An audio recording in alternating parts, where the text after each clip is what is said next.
Bonjour et bienvenue. Je suis Bruce Broomhall, professeur au département de sciences juridiques.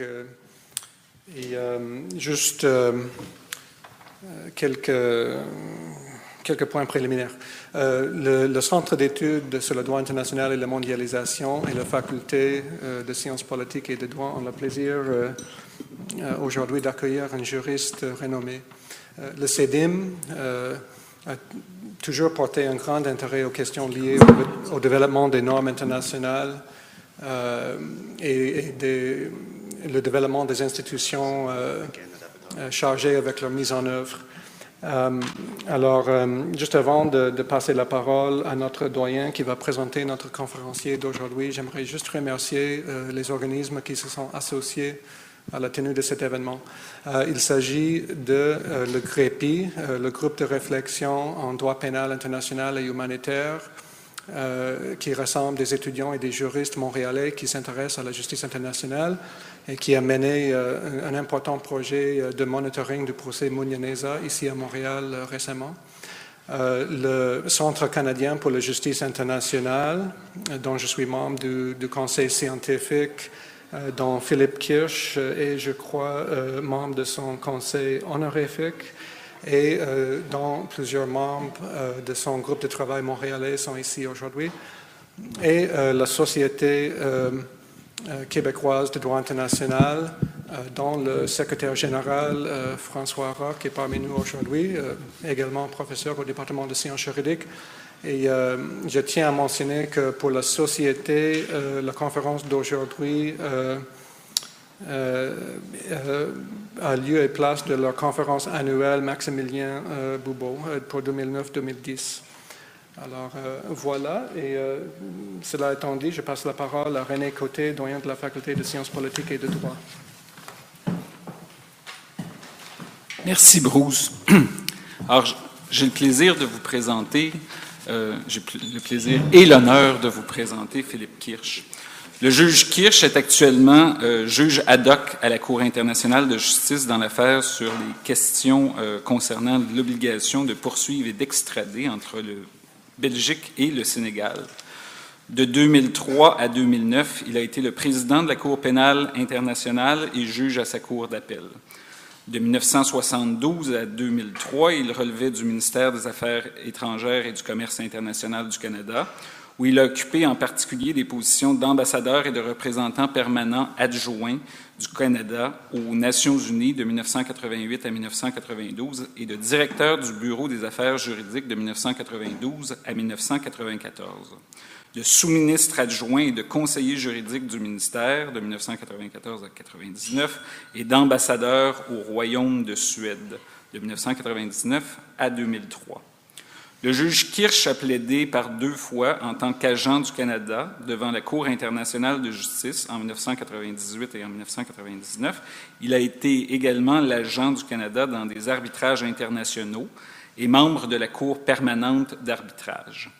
Le juge Kirsch a consacré une partie importante de sa carrière aux affaires multilatérales et juridiques. Il a présidé un grand nombre de conférences multilatérales, y compris la 6e commission, la commission juridique, donc, de l'Assemblée générale des Nations unies, le comité plénier de la conférence diplomatique des plénipotentiaires des Nations unies tenue à Rome en 1998 sur la création de la Cour pénale internationale et la commission préparatoire de cette cour.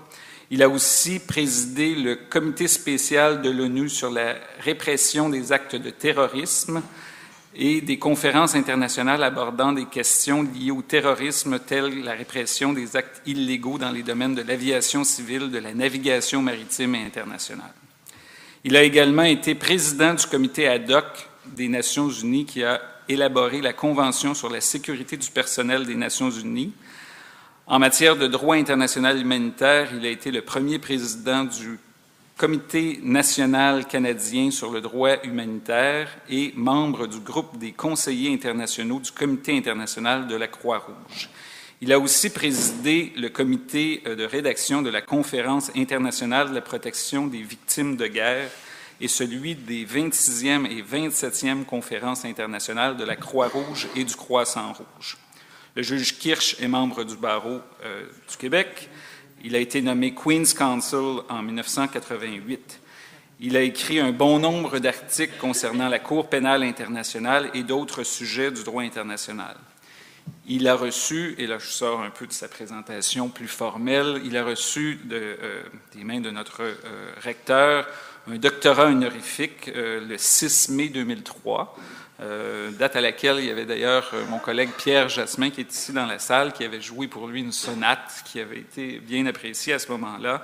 Ça, le 6 mai 2003, c'était quelques semaines à peine après avoir été élu président de la Cour pénale internationale. Ce qu'il faut dire, c'est, pour la petite histoire, que lorsque nous avions pensé à lui pour lui donner un doctorat honorifique, il n'était encore qu'ambassadeur du Canada en Suède, mais ce qu'on voulait souligner par ce doctorat honorifique, c'était sa contribution exceptionnelle à la création de la Cour pénale internationale, notamment le rôle qu'il avait joué, qui était un rôle central au moment de la négociation du traité de Rome. Et entre le moment où on l'avait contacté une première fois, c'était ma collègue Anne Leahy, qui est maintenant ambassadrice du Canada au Vatican, qui l'avait contacté. Et entre le moment donc du premier contact et le moment où on lui a décerné le doctorat honorifique, il avait déjà été élu président de la Cour pénale internationale. Alors, c'est avec un très grand plaisir, c'est pour nous un honneur de recevoir M. Philippe Kirsch, le juge Philippe Kirsch, et je suis convaincu que vous avez compris qu'il s'agit là d'un des plus réputés diplomates que le Canada ait eu depuis probablement sa création. Alors, M. Philippe Kirsch, je vous cède la parole.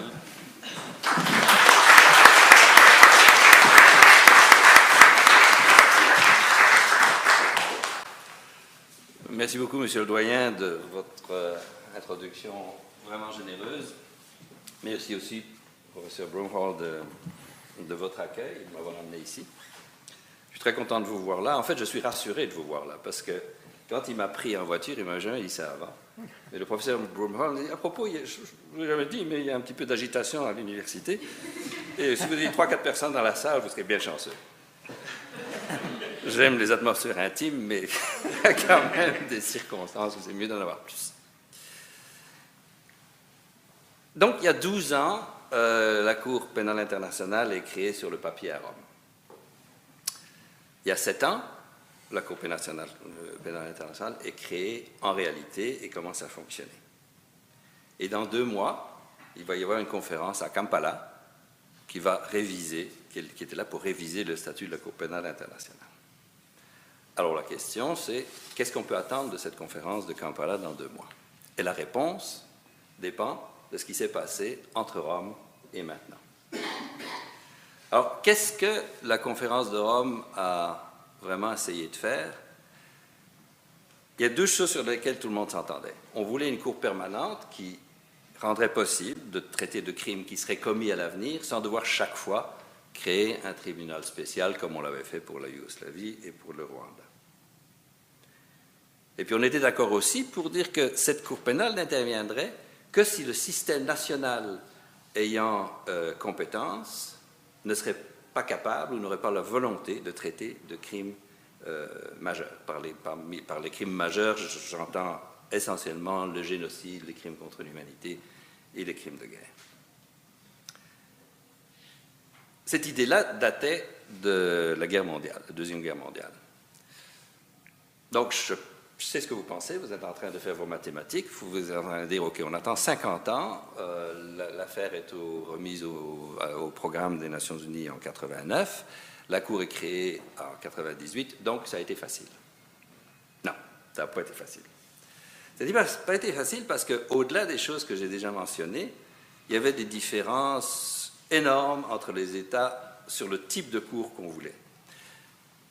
Il y avait des États qui voulaient une cour forte, il y avait des États qui voulaient une cour faible, et il y avait des États qui voulaient une cour tellement sympathique, tellement inoffensive, que vraiment on verrait que son sourire.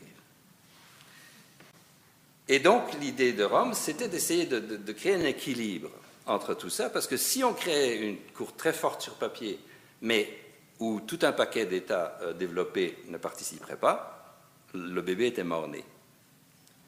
Si on créait une cour que tout le monde pouvait accepter, mais qui serait très faible, elle ne servirait à rien. Donc c'est ce que Rome a essayé de faire, c'est créer un équilibre. Je vais dire 3 autres choses sur Rome parce qu'elles sont toutes les 3 liées à la conférence de Kampala. La première concerne les crimes, la question des crimes. Alors, les crimes qui sont dans le statut, il n'y a pas vraiment de problème. Crimes contre l'humanité, génocide, crimes de guerre, ils ont été bien faits, le résultat est solide et généralement acceptable. Le problème, c'était dans les crimes qui n'étaient pas dans le statut ou qui n'étaient pas définis. Et le plus important, Pierre, tu étais déjà en train de faire de la musique, toi? Le plus important, c'est le crime d'agression. Alors, on remonte à la Deuxième Guerre mondiale, tout le monde trouve le crime d'agression extrêmement important. C'est le crime suprême. Et on dit, s'il n'y a pas d'agression, il n'y aurait pas tant d'autres crimes, donc il faut absolument que l'agression soit dans les crimes du statut. Or, ça c'était bien vrai, mais personne ne s'entendait sur la définition de l'agression et personne ne s'entendait comment la Cour pourrait exercer sa compétence sur le crime d'agression. J'y reviendrai plus tard quand on reviendra à Kampala.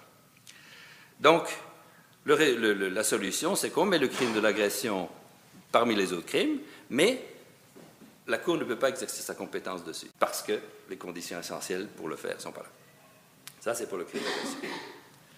Ensuite, il y avait des États qui étaient très insistants pour inclure le crime de terrorisme et le crime de trafic de narcotiques. Aucun des deux n'a été inclus, mais on a dit, OK, d'accord, on ne le fait pas cette fois-ci, mais on pourrait y revenir à une conférence de révision. Et puis l'affaire des armes nucléaires et des armes chimiques. Il y a beaucoup de gens, quand ils regardent le statut de Rome, qui se disent, mais comment ça se fait que les armes chimiques, qui sont quand même connues pour être interdites en droit humanitaire, ne sont pas dans le statut de Rome? Alors la réponse, c'est qu'il y avait eu une proposition d'interdire les armes nucléaires. Les États de l'OTAN n'étaient pas très contents de cette proposition-là. Ils ne voulaient pas que les armes nucléaires soient interdites. Alors certains autres États ont dit très bien, alors on accepte, il n'y aura pas d'armes nucléaires, mais il n'y aura pas non plus d'armes chimiques, parce que les armes chimiques sont les armes nucléaires du pauvre. Donc, ni armes nucléaires, ni armes chimiques. Et puis finalement, le dernier point sur les crimes, c'est qu'il y a un article dans le statut maintenant qui permettait à un État de s'exenter de la compétence de la Cour sur les crimes de guerre pour 7 ans, à partir de la ratification du statut. C'est une concession à un État anonyme, qui se trouvait être la France, et pas mal d'États qui n'étaient pas très heureux de cette disposition-là, qui n'avaient pas l'air compatible avec le statut, et qui l'ont accepté seulement si cette disposition était révisée à une conférence de révision. Donc, c'est tout pour les crimes. Deuxième point, le fonctionnement de la Cour. Au fond, les États se méfiaient de cette Cour qui allait être créée. Ils se disaient, oui, mais on crée une Cour, mais on ne sait pas ce qu'elle va faire. Pour la Yougoslavie, pour le Rwanda, ou maintenant pour le Cambodge et pour le Liban, c'est facile, c'est le passé, on n'est pas inquiété. Mais pour l'avenir, qu'est-ce qu'elle va faire, la Cour? Alors, pour se rassurer, les États ont créé une camisole de force pour la Cour, dans laquelle elle peut à peu près pas bouger au-delà de ce qui a été prévu. Et puis une fois que donc le statut est bien plus développé que le statut d'autres tribunaux internationaux qui ont été créés. Puis une fois que ça a été fait, les États se sont dit, bon, on fait un bon job, là on va maintenant rédiger nous-mêmes les règles pour le règlement de procédure et de preuve, qui avaient été partout ailleurs laissées aux juges. Donc on a ces masses de dispositions qui régissent le fonctionnement de la Cour. L'avantage, les États ont pris responsabilité. Le désavantage, c'est un système très compliqué et très difficile à changer. Troisième et dernier point sur la conférence de Rome, c'est qu'au fond, la conférence de Rome n'a pas créé une cour seulement, elle a créé un système. Parce qu'un système judiciaire il se repose toujours sur deux choses différentes. Le judiciaire et l'exécution. Alors on met ça au niveau national, les cours rendent des décisions, La police est là pour exécuter les décisions. Au niveau international, pas de police. Alors, qu'est-ce qui fait la police? C'est les États. Alors, les États prennent toute une série d'engagements pour coopérer avec la Cour quand ce sera nécessaire. Ça aussi, on y reviendra. Ça, c'était les décisions prises à Rome. Mais il y avait aussi des attentes. J'en mentionnerai juste deux. La première, c'est que une des grandes batailles de la conférence de Rome, c'était est-ce qu'on aurait un procureur indépendant ou non? Est-ce que le procureur pourrait saisir la Cour lui-même d'une situation s'il le voulait? Ou est-ce que ça serait laissé au Conseil de sécurité ou aux États? Et finalement, à certaines conditions qui sont raisonnables, le procureur a ce droit. Alors on s'attendait, le procureur ayant ce droit, qu'il l'utilise souvent. Hein? C'était une des attentes de la conférence de Rome. Et la deuxième attente, et puis là, tout le monde n'est pas d'accord avec moi là-dessus, les autres se trompent. Je crois qu'à Rome, on s'attendait un peu à ce que la CPI soit une espèce de tribunal de Nuremberg. C'est-à-dire qu'on aurait un conflit, le conflit serait terminé, il y a des gens qui sont en contrôle, on capture les suspects, la preuve est disponible, le système national ne marche pas, on amène tout ça à la Cour, tout le monde est content, sauf évidemment les suspects.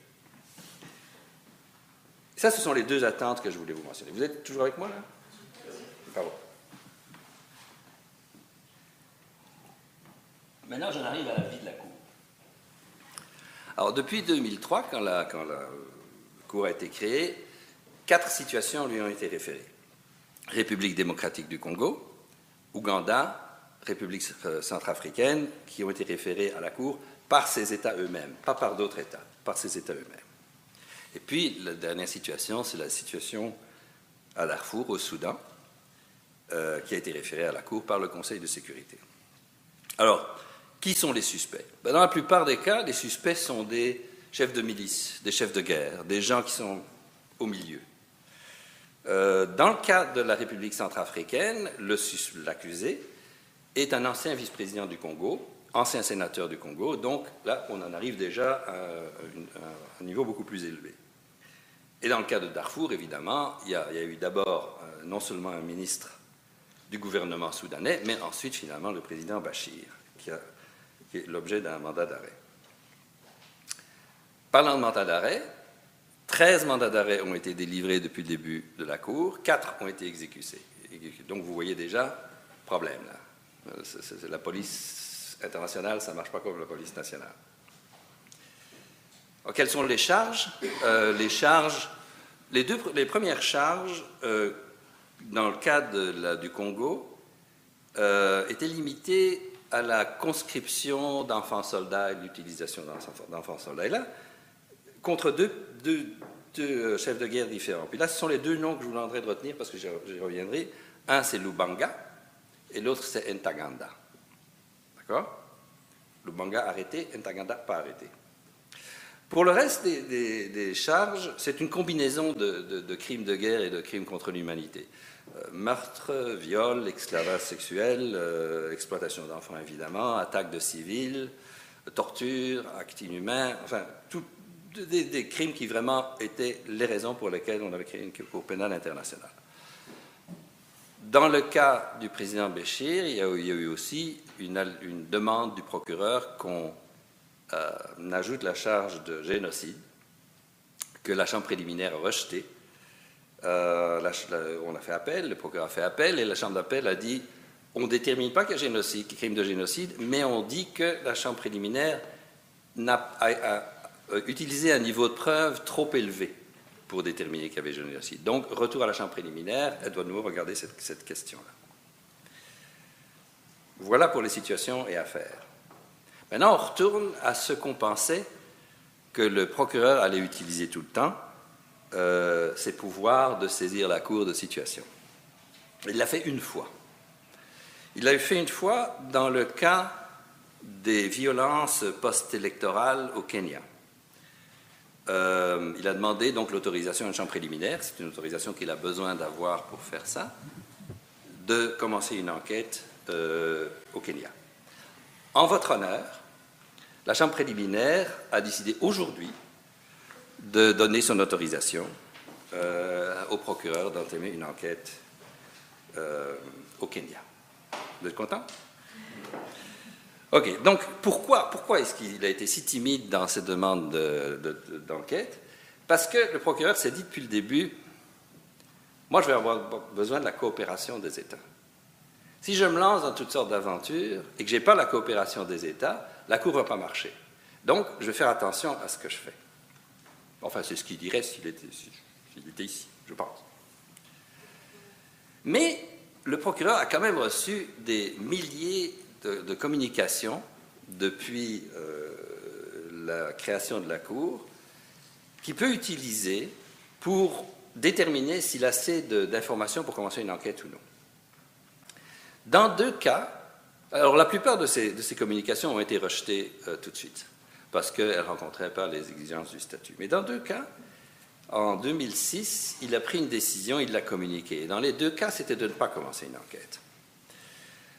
Il y avait le cas du Venezuela, où il y avait eu des actes de violence, et il y avait le cas de soldats britanniques en Irak. Vous pouvez vous imaginer qu'en Irak, il y a eu pas mal de communications qui disaient « Regardez ce que font les soldats américains ».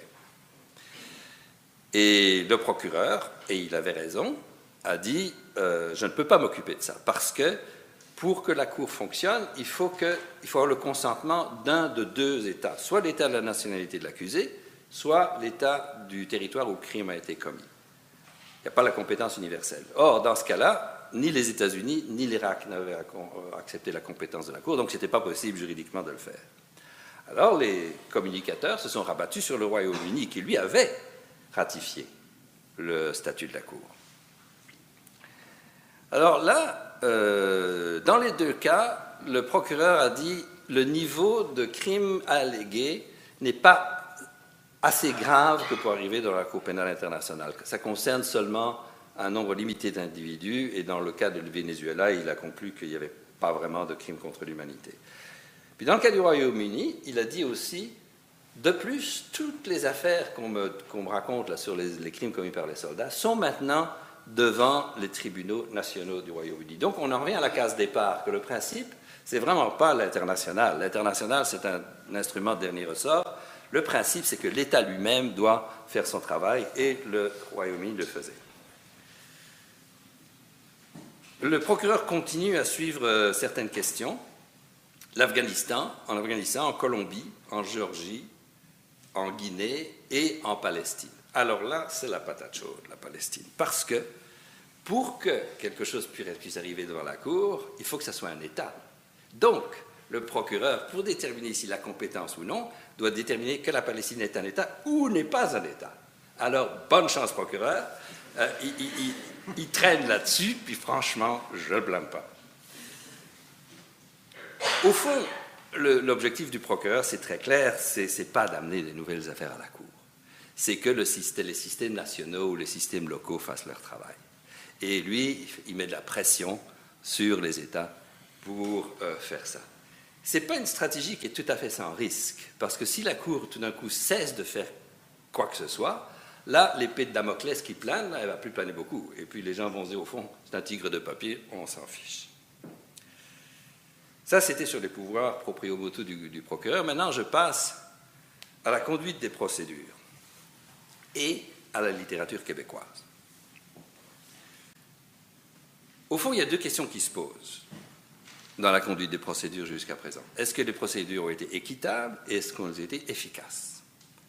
Alors, équitable, ça se passerait de commentaires pas mal, sauf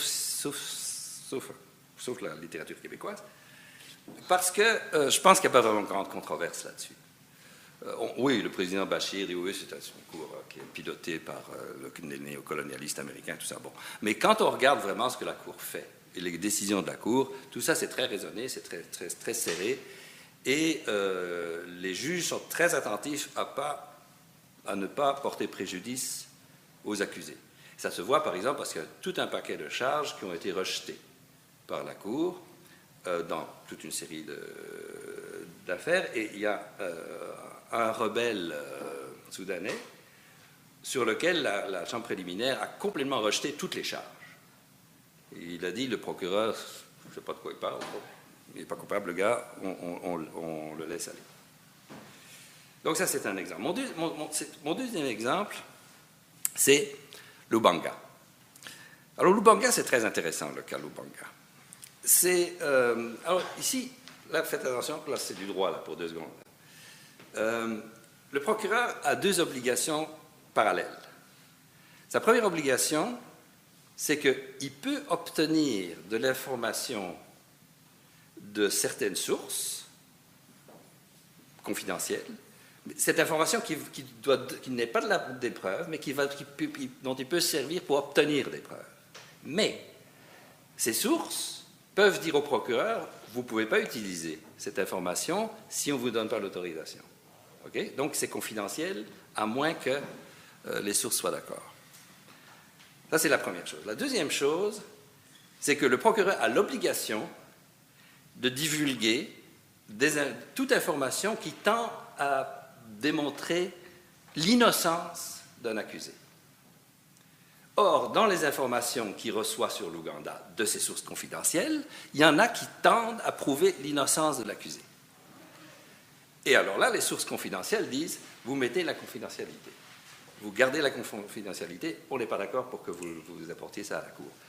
Alors, panique en la demeure, le procureur n'est pas content du tout, et la chambre de première instance qui suit le procès conclut qu'il ne peut pas y avoir de procès équitable dans ces conditions, puisqu'on sait qu'il y a des éléments exonératoires que le procureur doit garder pour lui. Alors la chambre de première instance prend 2 décisions. Elle dit, on suspend les procédures et on libère Lubanga inconditionnellement. Ça va à la chambre d'appel, et la chambre d'appel, nous j'étais à la chambre d'appel à cette époque-là, on a pensé, la suspension des procédures, c'est normal, c'est une bonne chose, mais libérer Lubanga inconditionnellement, c'est un peu rapide, parce qu'il y avait quand même, c'était quand même une situation qui était en mouvement.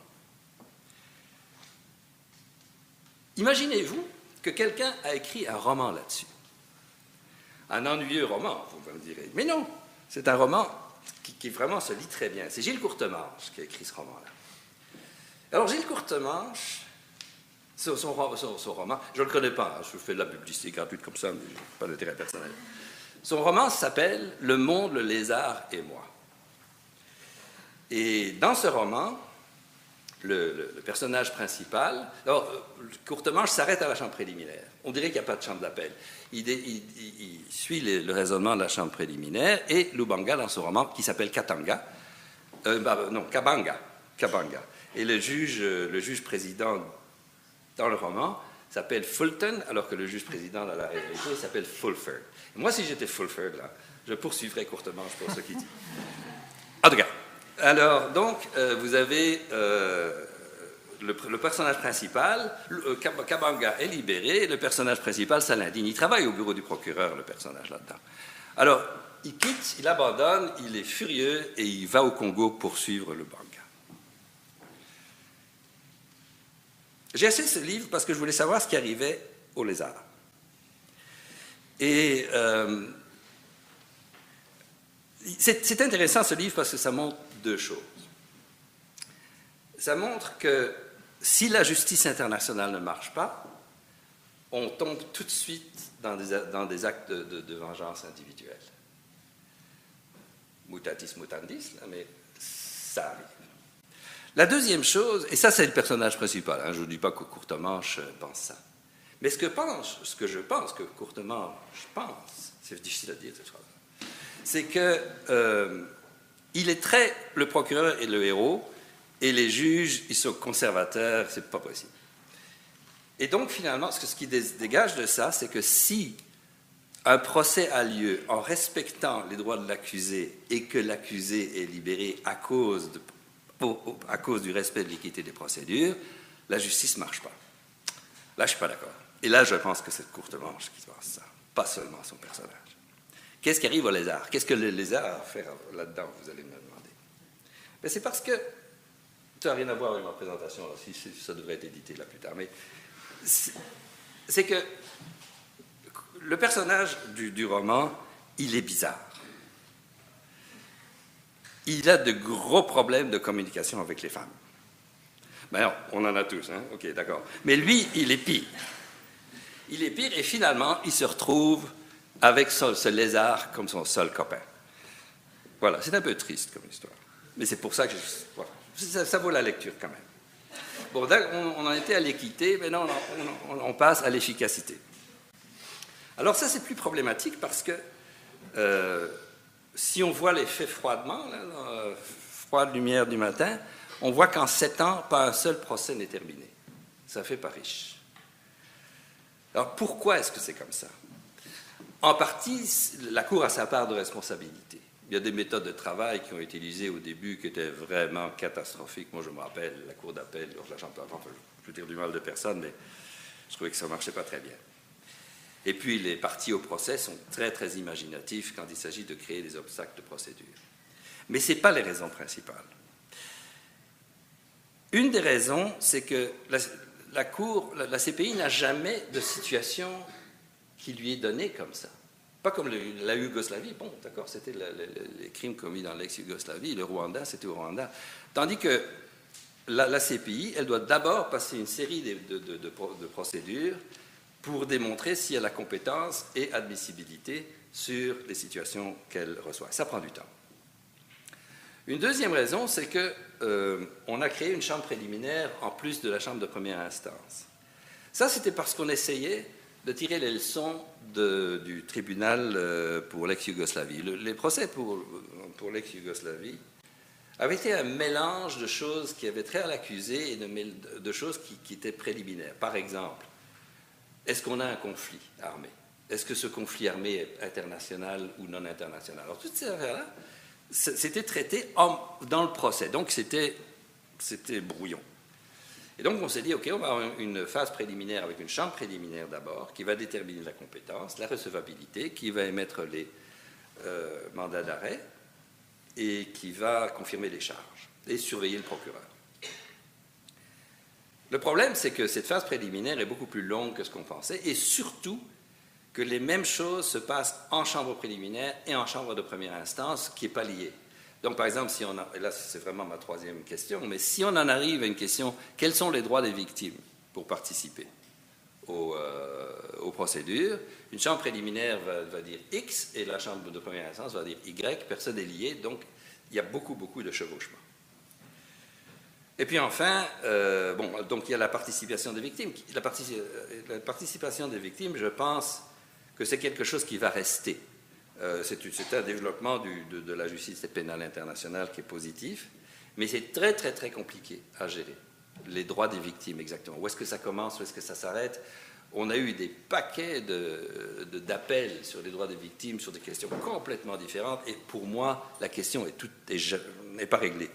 Ma seule dissidence, en fait, en 5-6 ans à la Chambre d'appel, a été sur une question portant sur les droits des victimes. Et puis, de façon générale, le système est difficile à interpréter. C'est un système très, très, très complexe, qui n'a pas été pensé. C'est des diplomates, qu'est-ce que vous voulez? Ça négocie.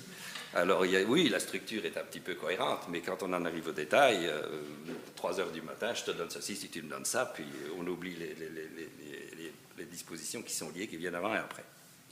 Donc, c'est difficile à interpréter. Donc, qu'est-ce que ça a à voir avec Kampala?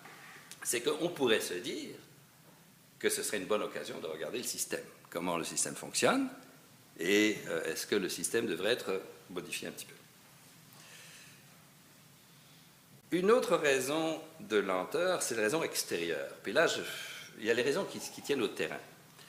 Toutes les affaires dans lesquelles la Cour internationale est impliquée sont liées à des conflits, passés et souvent présents. Je ne sais pas combien de missions du procureur ont été annulées parce que la sécurité n'était plus là. Les victimes et les témoins sont dans un état de menace constant. Et donc, ça demande beaucoup de mesures spéciales pour protéger tous ces gens-là. Et la logistique elle-même est difficile. C'est 3000 km de Kinshasa, la capitale du Congo, à Bunia, qui est un des centres d'enquête. il y a beaucoup de ralentissement à ce niveau-là. S'il y a du ralentissement sur le terrain, il y a du ralentissement dans les procédures. Donc ça, c'est une chose. La deuxième chose, c'est que, toujours à cause de ces questions de sécurité, la Cour est constamment tiraillée, encore une fois, entre deux obligations. Son obligation de respecter les droits de la défense et son obligation de protéger les victimes et les témoins.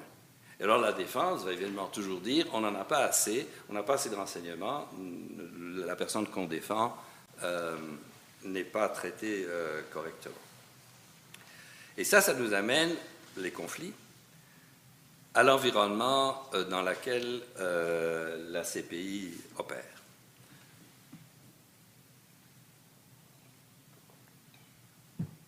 Premièrement, le nombre de ratifications.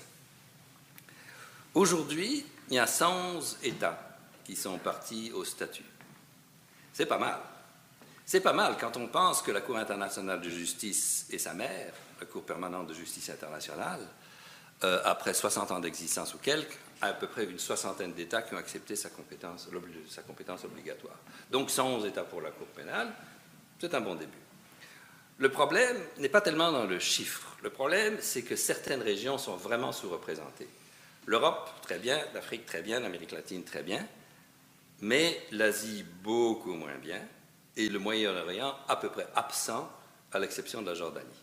Or, le Moyen-Orient, ce serait une région qui, normalement, pourrait faire appel au service de la Cour pénale. Donc, ça, c'est le premier point sur l'environnement, les ratifications. Deuxième point, l'appui. Je vous disais tout à l'heure que la Cour pénale est un système, pas une cour seulement. Il y a la Cour qui fait un certain travail et les États font un autre travail. Les États suivent pas toujours de très près le système qu'ils doivent suivre. Par exemple, une question cruciale, c'est la réinstallation des victimes et des témoins en cas de menaces. Il y a une dizaine d'accords qui ont été conclus avec des États. C'est pas beaucoup. Accord sur les privilèges d'immunité, là, ça commence à être mieux, c'est 63 maintenant, mais il y a 111 États qui sont partis. Donc, ça veut dire que dans les autres, si la Cour pénale a besoin d'y être, elle n'a pas la structure qui est nécessaire pour opérer librement. Législation nationale, il doit y avoir une quarantaine de législations, mais est-ce que toutes ces législations sont vraiment adéquates? J'en doute beaucoup. J'étais au concours Pictet, là, il y a 3-4 jours. Très amusant, le concours Pictet. Faites le concours Pictet. D'ailleurs, l'UQAM est arrivé en semi-finale, bravo l'UQAM, où il y avait justement une question comme ça qui se posait. Il y avait un État qui arrivait, on aura une magnifique législation avec tout plein de crimes de la Cour pénale internationale, mais il n'y avait rien sur l'obligation de coopérer de l'État. Alors, qu'est-ce qu'on fait? Et puis surtout, le problème des arrestations. J'en reviens à Ntaganda. Vous vous rappelez de Ntaganda? Oui, Bosco. Alors ça, c'est lire mon esprit à un point que vraiment j'admire. Donc Ntaganda, c'était le compère de Lubanga, mêmes accusations. Alors Ntaganda, il joint Nkunda. Nkunda, je n'ai pas dit qu'il était Nkunda, mais Nkunda, c'est un Tutsi qui a vu sa mission dans la vie de protéger les minorités Tutsi au Congo, avec l'appui du Rwanda. Et puis d'un coup, alors Ntaganda, donc il va chez Nkunda, tout ce monde la cède, et un jour les choses changent. Nkunda, poup, il s'en va. Il est ramené en Rwanda et on pense qu'il est en prison en Rwanda, je ne suis pas sûr, mais en tout cas il est en Rwanda. Et puis Ntaganda, lui, il est engagé dans l'armée congolaise pour faciliter des négociations au Kivu. Il est général. Or, la République démocratique du Congo avait vraiment été le bon élève parmi les 4 situations. C'est vraiment le pays qui avait bien coopéré avec la Cour, qui avait arrêté les gens qui devaient arrêter, livré les gens qui devaient livrer. Mais Ntaganda, là, ça ne les arrange plus du tout. Là ça coince avec Ntaganda, et Ntaganda est toujours en liberté. Ce qui m'amène à mon point suivant. qui est le plus important, le plus difficile de tous, c'est que la CPI est une institution judiciaire dans un environnement politique. Et là, je vais faire une... J'ai encore du temps? Oui, oui, absolument. Oui. Je vais faire une distinction entre deux phases. La phase générale et la phase réalité. La phase générale, ça va plutôt mieux. La CPI est mieux acceptée maintenant qu'elle était acceptée au début. Je crois que une raison importante pour ça, c'est que la CPI s'est toujours comportée comme institution judiciaire et pas comme institution politique, ce qui était son obligation. Mais on voit par exemple que des États non partis coopèrent avec la CPI. Par exemple, la Russie. Bon, vous allez me dire, la Russie, ça ne nous intéresse pas, on veut entendre les États-Unis. OK, alors parlons des États-Unis. Quand la Cour pénale a été créée, ce n'était pas vraiment le coup de foudre entre les États-Unis et la Cour pénale. Je me souviens encore de l'explosion du sénateur Helms, Dieu ait son âme. Il faut tuer ce monstre. C'est nuancé, hein? Et puis il y avait Tom DeLay qui était un congressman qui malheureusement a depuis cessé d'être congressman parce qu'il y a eu une affaire de corruption. Mais enfin à l'époque il était encore congressman et lui il dit cette cour qui salive à l'idée d'arrêter nos soldats et nos diplomates. Sympathique, hein? Et tout d'un coup ça commence à diminuer. Donc la première administration Bush, vraiment très hostile à la Cour, toutes sortes de mesures sont prises, on pourrait revenir si ça vous intéresse, mais ça c'était difficile. Deuxième administration Bush, ça change. Parce que la Cour se comporte correctement, mais aussi parce que les Américains ont plusieurs intérêts qui leur disent que finalement cette position d'opposition complète à la Cour pénale internationale, c'est pas dans leur intérêt. Et donc, les choses commencent à changer. Je ne vais pas en parler, mais si vous avez des questions, je serai ravi.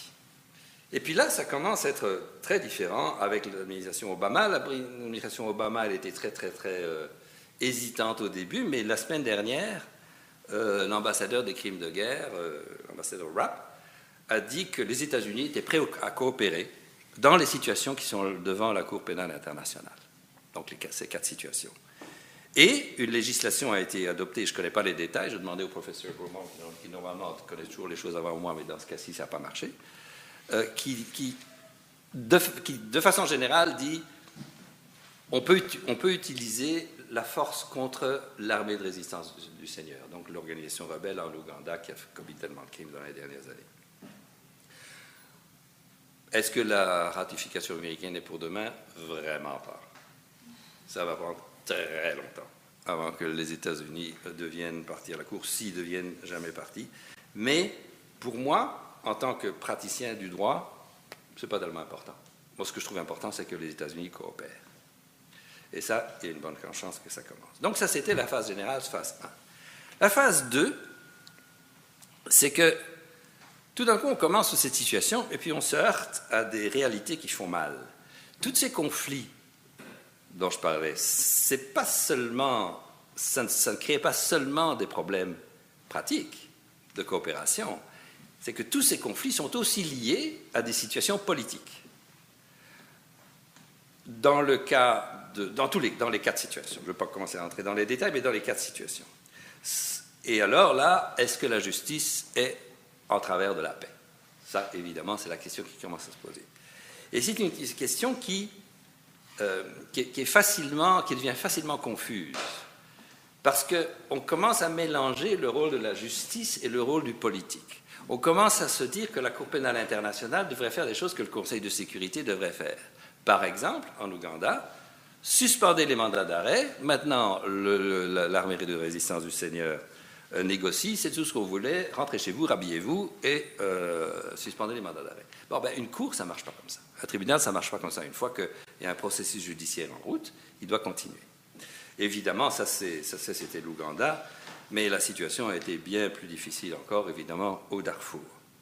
Alors ça, au Darfour, c'est intéressant, parce que personne ne discute de ce que la Cour du raisonnement de la Cour. Personne ne discute si oui ou non il y a une bonne raison de penser que des crimes ont été commis. L'argument est complètement différent. Et l'argument est paradoxal. L'argument est processus de paix qui est gêné par la Cour. La Cour est une création politique qui est au service de forces obscures quelque part. Mais en même temps, ce qu'il voudrait, c'est que la Cour soit politique, que la Cour adapte ses décisions à des réalités politiques. Et puis ça, c'est pas facile pour la Cour de le faire. Et là, on voit en l'été dernier que l'Union africaine a demandé à ses États membres de ne pas coopérer avec la Cour dans le cas de l'arrestation du mandat d'arrêt contre le président Béchir.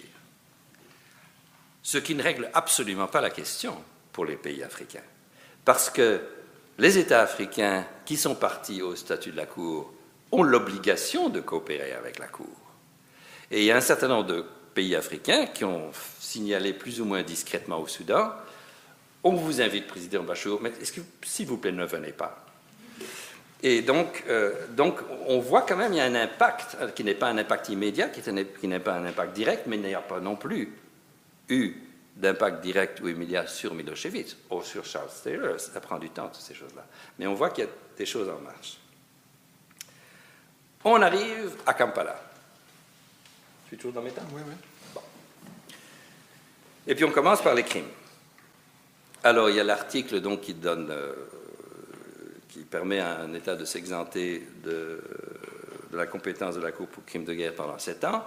Question, est-ce qu'on le garde ou est-ce qu'on ne le garde pas? Alors, la recommandation de l'Assemblée des États partis au statut à la conférence de révision, c'est on l'élimine. Je pense que ça va arriver. Peut-être pas nécessairement, mais pour moi, ce n'est pas quelque chose de très important, cet article-là. Ensuite, l'agression. L'agression doit être examinée par une conférence de révision, mais pas nécessairement par la première conférence de révision. Sauf que l'agression est une affaire politiquement tellement volatile qu'il est essentiel que les États s'en occupent à la première conférence de révision. Alors là, il y a 2 questions qui se posent séparées. Première question, la définition. Alors l'Assemblée des États partis, ou le bureau de l'Assemblée des États partis, amène à Kampala un projet de définition. Jusqu'à quelques semaines, je n'étais pas très sûr si ce projet de définition allait marcher ou pas marcher, mais là, les États-Unis s'y objectent. Alors, c'est mal parti. L'autre, c'est les conditions d'exercice de la Cour sur le crime d'agression. Alors, si la définition est compliquée, attendez celui-ci. Ce que ça veut dire, au fond, c'est qu'il y a 2 étapes dans l'agression. Un État comme un acte d'agression contre un autre, question de droit international public, et puis la Cour pénale internationale s'occupe d'individus qui ont été impliqués dans cet acte de droit international public. Alors, qui décide la première fois? Sur le papier, c'est très simple. C'est le Conseil de sécurité. C'est le Conseil de sécurité qui a responsabilité pour ce genre de choses-là. Le problème, c'est que le Conseil de sécurité est un organe, lui, tout à fait politique et pas du tout judiciaire, a évité de déterminer des tas de fois qu'il y avait un acte d'agression en droit international public, alors que vous et moi pourrions considérer qu'il est manifeste qu'il y a eu une agression en droit international public. Alors, il y a un certain nombre d'États qui disent, bon, ça veut dire que le Conseil de sécurité ne fait pas son travail. Et donc, on va essayer de chercher un autre moyen de déterminer l'agression en droit international public. On pourrait demander à l'Assemblée générale une résolution, on pourrait demander à une chambre préliminaire de la Cour de faire cette détermination, pénale internationale, je veux dire, ou on pourrait demander une opinion consultative à la Cour internationale de justice. Est-ce que vous pensez que les membres permanents du Conseil de sécurité, ça les enthousiasme, ces alternatives? Non, ça ne les enthousiasme pas du tout. Et ils ont tous dit, pas question, le Conseil de sécurité a une compétence exclusive pour déterminer un acte d'agression et il n'y a aucune possibilité d'alternative. C'est dans ces conditions-là qu'on se rend à Kampala. Alors moi, je pense que l'agression ne va pas être réglée à Kampala. Je pense que ça va prendre pas mal de temps pour que cette affaire soit réglée. Bon, alors l'article 124, c'est réglé, l'article donc sur la compétence sur les crimes de guerre, c'est réglé en une demi-heure. L'agression, ça va prendre des tas de débats, mais ça ne va pas se conclure. Alors d'autres États ont dit, on va faire d'autres propositions. La Belgique et d'autres États proposent d'ajouter les armes chimiques, les armes biologiques, les mines antipersonnelles à la liste des armes prohibées. Le Mexique propose d'inclure les armes nucléaires aux armes prohibées. Les Pays-Bas proposent d'inclure le terrorisme, mais aux mêmes conditions que l'agression. On attend que c'est listé, mais la Cour n'a pas compétence jusqu'à ce qu'il y ait une définition. Les pays des Antilles, comme à Rome, proposent le trafic de narcotiques. Vous avez une sensation déjà vue, là? Moi, j'en ai une de déjà vue, très forte. Alors, qu'est-ce que l'Assemblée des États partis fait à ce moment-là? Parce que les États font toujours quand ils ne savent pas quoi faire. Ils esquivent. Alors, comment est-ce qu'ils esquivent les États cette fois-ci? Ils disent, on ne transmettra aucune de ces propositions à la conférence de Kampala. Ça sera pour plus tard.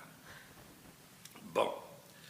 Alors, l'Union africaine, elle, qui a demandé plusieurs fois au Conseil de sécurité de reporter l'exercice de la compétence de la Cour sur l'affaire Bachir, et a reçu du Conseil de sécurité un silence de mort, là, fait une autre proposition. Elle dit, OK, on va transférer ce pouvoir du Conseil de sécurité de suspendre les procédures de la Cour à l'Assemblée générale des Nations unies. L'Assemblée des États partis, dans sa sagesse, a décidé de ne pas transférer cette question à la conférence de révision.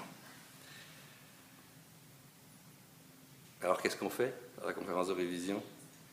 Ah, il y a le fonctionnement de la Cour. Hein? La Cour a opéré maintenant pendant 7 ans. On va regarder le fonctionnement de la Cour. Non, on ne peut pas. On ne peut pas parce qu'un cycle complet de procédure n'a pas été terminé. Un procès n'a même pas encore été terminé. Des appels finaux n'ont jamais été terminés. Alors, comment est-ce qu'on peut regarder le fonctionnement de la Cour? Même la Cour ne sait pas. Même la Cour n'est pas en mesure de donner une évaluation informée de ce qui s'est passé et des réformes qui seraient possibles d'apporter. Donc, on en parlera pendant le débat général du fonctionnement de la Cour, mais ça va s'arrêter là. Alors, qu'est-ce qu'on fait à la conférence de Kampala? L'environnement. Je ne parle pas du medio ambiente, là, je parle de l'environnement sérieux, là, de l'environnement politique. Alors là, les États se sont dit, OK, mais quels sont au fond les problèmes que la Cour a rencontrés les plus importants dans les premières années? Ou les plus complexes? Alors, il y a la complémentarité, qui est la relation entre la Cour et le système national. Ça va être un sujet. Le deuxième sujet, ça va être la coopération. Je n'ai pas besoin de développer.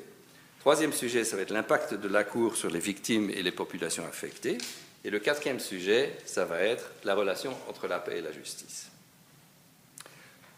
Ces 4 sujets, en tenant compte tout le temps de 3 autres choses, l'universalité, la mise en œuvre et les enseignements tirés de la vie de la Cour. Bon, j'ai été un peu sarcastique, là, je reconnais, mais je trouve qu'il n'est pas déraisonnable que Kampala original, où la conférence de révision envisagée originalement pour regarder des crimes, parce que c'était très clair dans le statut, que le premier but c'était de regarder des crimes, et réorienter. Ce que je trouve qui est important, c'est qu'on ne considère pas Kampala comme une fin en soi, parce que ça ne va pas être une fin en soi, d'une part, et que d'autre part, ce ne soit pas une coquille vide, qu'elle ne sorte pas une série de résolutions sur toutes ces choses-là qui vont atterrir sur les bureaux des gens des affaires étrangères et où jamais rien ne va marcher. Il faut vraiment qu'il y ait une nouvelle lancée de propositions de façon dont la justice et la Cour doivent fonctionner. Vous serez content d'entendre que j'en arrive à ma conclusion. Alors, où est-ce qu'on en est avec tout ça? Ben, il y a certaines avancées. La première avancée, la plus importante, c'est qu'on ne dit plus quelqu'un, un criminel, quelqu'un qui a commis du génocide, des crimes contre l'humanité, des crimes de guerre, doit être libéré. On ne dit plus ça. On dit, il y a des problèmes avec la justice pénale internationale, mais c'est une question de timing, ce n'est pas une question de principe. C'est déjà important. Ensuite, on a maintenant un instrument permanent qui n'existait pas avant. On en a parlé pendant 3 quarts d'heure, je ne veux pas insister. Mais je dirais que les problèmes qu'il y a à l'intérieur de la Cour, parce qu'il y en a des problèmes à l'intérieur de la Cour, ça va se régler. C'est un peu comme un adolescent.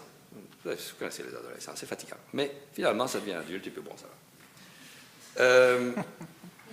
Et donc, je pense qu'à l'intérieur, ces problèmes, avec le temps, vont s'aplanir, la jurisprudence va se créer, les organes vont cesser de se battre tout le temps. Pardon, je n'ai pas dit ça, on coupe. Donc, ça va aller mieux.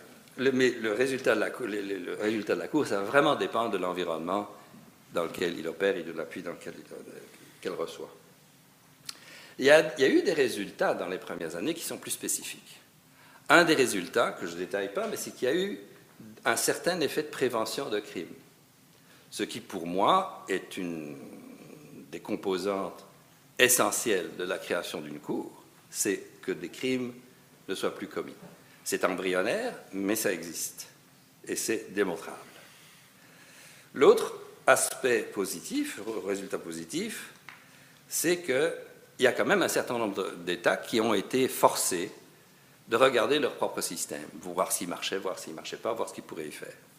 Et donc, ça c'est important parce que la justice internationale et la Cour pénale internationale ne sera jamais en mesure de traiter que de quelques situations à la fois et à l'intérieur de ces situations de quelques individus les plus responsables. Le reste, fatalement, ça va retomber au niveau national. Alors là, il y a un certain nombre d'options pour traiter de ces questions-là au niveau national, mais la justice internationale, ça va toujours vraiment être non seulement un instrument de dernier ressort, mais un instrument de dernier ressort limité. Cela dit, il va bien falloir qu'elle marche de temps en temps, la justice pénale internationale. Puis là, j'en reviens à ce que je disais, je ne vais pas répéter, mais il faut qu'il y ait un appui politique, il faut qu'il y ait un appui pratique. En 2007, ce que les États n'ont pas dit dans le cas du Soudan a eu un effet désastreux sur les politiques du Soudan qui ont suivi. J'en dis pas plus, mais s'il y a des questions, je serai heureux de dire.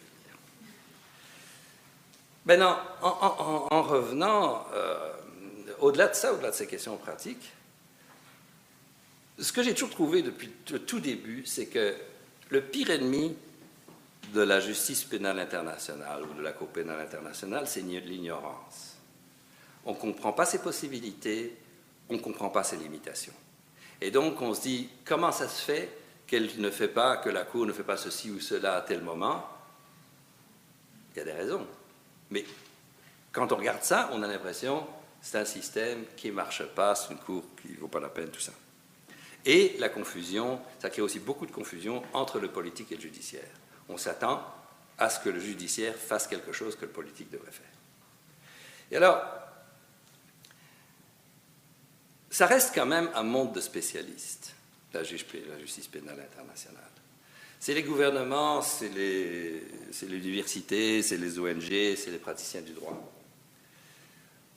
Je pense qu'il est vraiment important que ça devienne une partie de la culture populaire. Et c'est pour ça, moi, je ne suis pas d'accord avec Courtemanche, mais je suis content qu'il ait écrit son bouquin, Courtemanche. Parce que c'est quelque chose que les gens vont lire, parce que je vous dis, c'est amusant, c'est amusant. Surtout, il est tellement bizarre. Pas Courtemanche, je veux dire, son personnage. The Interpreter, avec Nicole Kidman. Bon, il y avait aussi la Cour pénale internationale là-dedans. En plus, les Américains appuyaient. Ça, c'est bien avant que la politique anti-Cour pénale internationale change. Donc, vraiment, il y a certains Américains qui ont une vision. Hein? Et ensuite, il y a une série britannique qui s'appelle Judge Deed. Alors, Judge Deed, apparemment, il y a eu un épisode sur la Cour pénale internationale. Il paraît qu'ils ont eu tout faux. D'ailleurs, mon conseiller juridique à la Chambre d'appel, je lui ai prêté des DVD du Judge Deed, il a dit c'était affreux, la justice britannique c'est bien meilleur que ça. Et puis, on en arrive au Ghostwriter, qui est en ville, là. Je l'ai vu il y a 3 jours, je voulais savoir ce que c'était l'histoire. Mais là, c'est très bien fait. J'ai écouté ce qu'ils disaient sur la Cour pénale internationale, et ils ont mentionné juste les numéros d'articles qui étaient corrects. Et je me suis dit, vous me direz, Polanski, il a un intérêt particulier pour le droit pénal. Ça a peut-être joué un rôle, mais en tout cas, le résultat est bon. Alors, pour passer de cette culture de spécialiste à une culture plus générale, on ne peut pas vraiment se fier au gouvernement ou aux États. Charles de Gaulle a dit un jour, non, c'est pas ce que vous pensez, c'était pas ici. C'était pas ici. Charles de Gaulle a dit un jour, les États sont des monstres froids. C'est tout à fait juste. Les États répondent à certains impératifs du moment, puis ça change, puis il y a d'autres priorités, puis ils oublient. Tandis que la société civile, elle n'oublie pas. Elle est beaucoup plus persistante, elle est beaucoup plus tenace, elle pousse. Et bien évident que le droit pénal international a pris énormément de temps à se créer, et il va prendre énormément de temps à jouer le rôle qu'il doit finalement jouer, et il va y avoir énormément d'obstacles. Mais ça va marcher si la société civile y contribue. Et la société civile, c'est vous, et c'est pour ça que je suis ici. Merci beaucoup.